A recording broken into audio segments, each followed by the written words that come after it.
Berdasarkan Undang-Undang Nomor 31 Tahun 1999, korupsi adalah tindakan setiap orang yang secara melawan hukum melakukan perbuatan memperkaya diri sendiri atau orang lain atau suatu korporasi yang dapat merugikan keuangan negara atau perekonomian negara.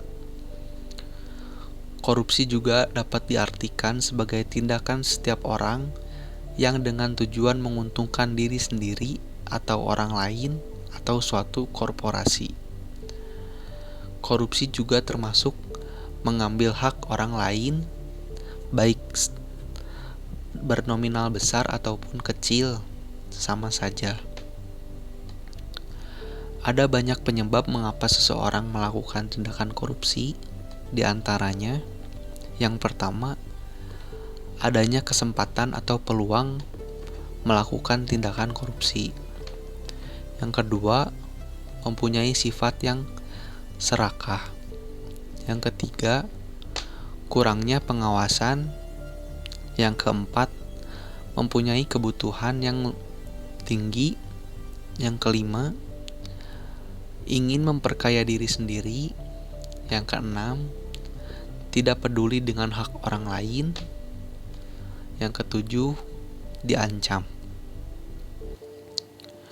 Ada beberapa solusi untuk memberantas korupsi, di antaranya merevisi undang-undang dengan sanksi hukuman yang lebih berat bagi penyelenggara negara yang terlibat korupsi.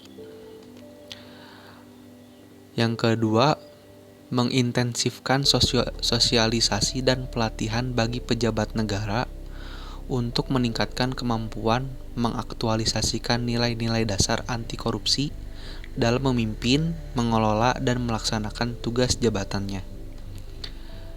Yang ketiga yaitu membangun kompetensi, profesionalitas, dan integritas dari pejabat negara untuk tugas menolak korupsi dan memberi pelayanan maksimal.